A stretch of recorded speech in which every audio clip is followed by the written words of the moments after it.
Hello दोस्तों, आज से मैं ब्लैक क्लोवर की सीरीज स्टार्ट करने जा रहा हूँ। तो चलिए बिना किसी देरी के आज की वीडियो को स्टार्ट करते हैं। एपिसोड की स्टार्टिंग में हमें नाश्त दिखाया जाता है जो अपनी ग्रिमवार से एक स्पेल पढ़ता है जो होता है डेविल यूनियन मोड कैनस, और कहता है आस्टा तुम्हारे लिए स्ट्रांग बनने का सिर्फ एक रास्ता है कि तुम उस डेविल के साथ जुड़ जाओ और उसकी सारी एंटी मैजिक पावर को बाहर निकालो। और तभी आस्टा के पैर के नीचे एक ब्लैक होल बन जाता है और उसमें से बहुत सारे हाथ बाहर निकलते हैं और अस्टा और लीबे को पकड़ लेते हैं और धीरे धीरे करके उन्हें जकड़ लेते हैं। लेकिन अस्टा उन्हें काटते हुए अपनी डेविल फॉर्म में बाहर निकलता है और तभी अस्टा को कुछ एहसास होता है और कहता है लीबे तो गायब हो गया। तभी अस्टा को एक आवाज़ आती है और वो अपने कंधे पर देखता है जहाँ पर लीबे बैठा होता है जो उसे बताता है मुझे ऐसा लगता है कि जब मैं तुम्हें अपनी पावर देता हूँ तो मैं छोटा हो जाता हूँ। और नास्ट भी कहता है डेविल बाइंडिंग कॉन्ट्रैक्ट्स में इनिशिएटिव पूरी तरह से ऑर्डर देने वाले के पास होता है, दूसरे शब्दों में इंसान के पास। इसीलिए मैं यूनियन का इतनी आसानी से यूज कर सकता हूँ और तुम्हारे प्रेजेंट सिचुएशन में यूनियन तुम्हारे पास नहीं है, इसलिए डेविल की पावर थोड़ी थोड़ी करके तुम्हारे अंदर आ रही है। और अस्टा लीबे से पूछता है मैं तुम्हारी असली पावर का यूज कैसे कर सकता हूँ। इस पर लीबे कहता है मुझे नहीं पता, मैं तुम्हारे बॉडी पर कंट्रोल करके लड़ने का प्लान बना रहा था। मैंने पहले कभी बाहर आकर लड़ाई नहीं की, इसलिए तुम जैसा लड़का भी मुझे हरा सकता है। और उनकी बात सुनकर नास्ट कहता है मुझे लगता है तुम्हें ये लड़ते लड़ते ही समझना होगा, और अपना एक स्पेल कास्ट करता है और आगे कहता है डेविल यूनियन का यूज करके मैं अपने हर डेविल की कैरेक्टरिस्टिक्स को शैडो मैजिक में जोड़ सकता हूँ।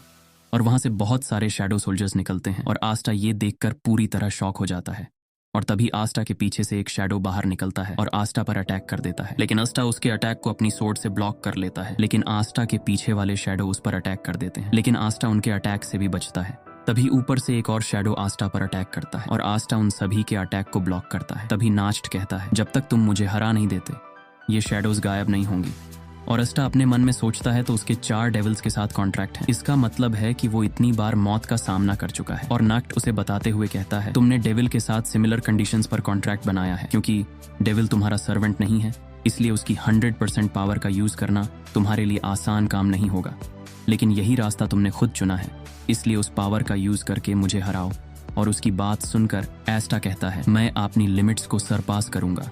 और तभी अस्टा के साइड में 2 और शैडोज आ जाती है और अस्टा उस पर डीमन स्लैशर से अटैक करता है। और अस्टा कहता है तुम्हारा नाम है डीमन स्लैशर कटाना, चलो कैप्टन यामी को बचाने चलते हैं और हम अपनी लिमिट्स को सरपास करेंगे। और अस्टा का जोश देखकर नष्ट कहता है मुझे इस सेंटेंस से नफरत है। इसके बाद सीन शिफ्ट होता है और हम बैटलफील्ड पर यूनो को देखते हैं जो वहां पर पसीना बहा रहा था और कहता है तुम आखिर बाहर क्यों नहीं आते, तुम वहां पर छिपकर बैठे हुए हो और मुझे देख रहे हो। इसके बाद वहां से कोई बाहर निकलता है और कहता है मैं फॉर्मर वाइस कैप्टन लैंग्रिस हूँ, तुम हमेशा की तरह बुरा कर रहे हो, लेकिन मैं देख रहा हूँ वो शोर मचाने वाली स्पिरिट कहाँ है जो हमेशा तुम्हारे साथ रहती है। और यूनो कहता है वो अभी मेरे ग्रिमवार में छिपी हुई है, लेकिन तुम यहाँ पर क्या कर रहे हो। इसके बाद सीन बदलता है और हम आस्टा और लीबे को देखते हैं जो वहां पर पड़े होते हैं। और नास्ट कहता है तुम फिर से हार गए। और अस्टा चिल्लाते हुए कहता है वाइस कैप्टन नास्ट ये बहुत मुश्किल है, चाहे हम कितनी भी बार कोशिश करें मैं समझ नहीं पाता कि कैसे जीतूं।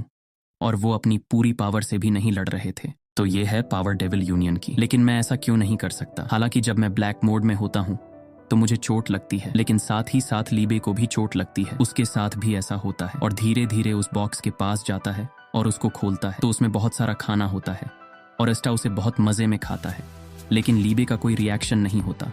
और अस्टा खाना खाते हुए कहता है खाना खाते हुए मेरे घाव भर जाते हैं और मेरी ताकत वापस आ जाती है। तुमने कहा था कि स्पेड किंगडम के रेजिस्टेंस मेंबर्स ने इन्हें एन मैजिक के साथ बनाया है, जब हम मिलेंगे तो मुझे उन्हें थैंक्स कहना होगा। और लीबे से बात करते हुए कहता है कुछ मीठा खाने के बाद मुझे एक आइडिया आया। और दूसरी तरफ लीबे अपने मन में सोचता है जब वो ऐसा करता है तो लगभग 10% टाइम का आइडिया पूरी तरह से जीनियस होता है, मतलब 10% टाइम वो स्मार्ट रहता है। और हम देखते हैं अस्टा लीबे को अपने कंधे पर उठा लेता है और जोर से चिल्लाते हुए कहता है कंबाइन हो।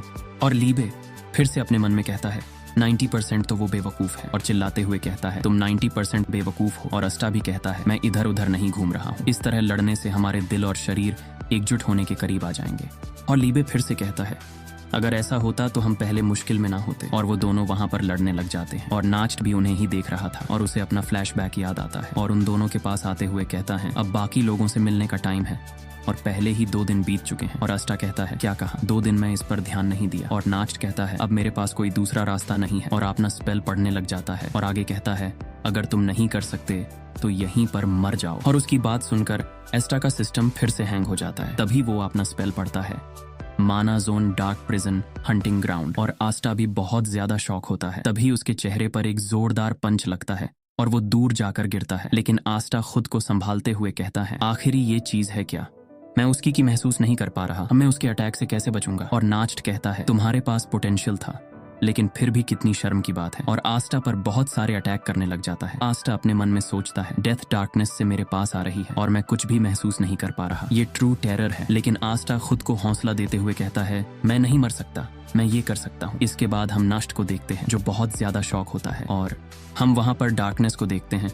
तभी उसमें से एक आंख बाहर निकलती है। इसके बाद हम एक महल का सीन दिखाया जाता है और हम वहाँ पर ज़ीनॉन को देखते हैं जो कहता है मुझे लगता है कि मेरा भाई ठीक हो जाएगा। और हम वहाँ पर मॉरिस को भी देखते हैं जो कहता है मैं डायमंड किंगडम में सभी सोर्सरी स्टडीज के इंचार्ज था, मैं उसे ठीक कर दूंगा, कोई प्रॉब्लम नहीं, वो पहले से भी और ताकतवर होगा। और हम उसके कैप्सूल में जोग्राटिस को देखते हैं जो हंसते हुए कहता है मैं इंतजार नहीं कर सकता, मैं फिर उस बॉय से लड़ूंगा।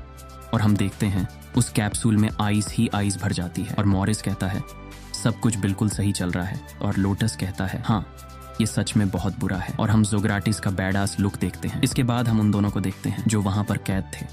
इसके बाद हम एस्टा को देखते हैं जिसके आसपास डार्क एनर्जी निकल रही थी। तभी एस्टा अपनी सोर्ड से नास्ट की तरफ एक स्लैश मारता है और हम नास्ट को देखते हैं जिसके पास ही वो स्लैश गुजरा होता है और उसका मैजिक साइड से गायब हो जाता है। और अपने मन में सोचता है उसने जानबूझकर मुझे सीधे नहीं मारा और मेरे हाथ से यूनियन टूट गया है, जबकि उसने मुझे छुआ भी नहीं, उसने मेरे मैजिक को काट दिया। ये एंटी मैजिक मुझे पता था, अगर वो इसे पूरी पावर से यूज करता है तो मैं हार सकता था। और ये कहते ही उसके चेहरे से पसीना निकलने लग जाता है। और हम एस्टा को देखते हैं जो कहता है तो फिर चलो, लेकिन नास्ट कहता है नहीं। और उसकी बात पर वो दोनों शॉक होते हैं। और नास्ट बताता है हाँ लेकिन तुमने सिर्फ एक पल के लिए इसे यूज किया है क्योंकि तुमने अभी तक इसे पूरी तरह से नहीं सीखा है और तुम इसे उतना ही जानते हो जितना मैं जानता हूँ। और उसकी बात सुनकर लीबे अपने मन में सोचता है वो सही कह रहा है, लेकिन हम यहाँ तक आ चुके हैं। और नास्ट कहता है अगर तुम इस हालत में एनिमी के एरिया में गए तो मारे जाओगे। और मैं हमेशा शैडो मैजिक का यूज करके तुम्हें और बाकी ब्लैक बुल्स के मेंबर्स को देखा करता था और मुझे पता चला कि तुम बिना मैजिक के पैदा हुए थे और तुम्हें एक डेविल ने पोजेस्ड कर लिया, लेकिन तुम हमेशा सही थे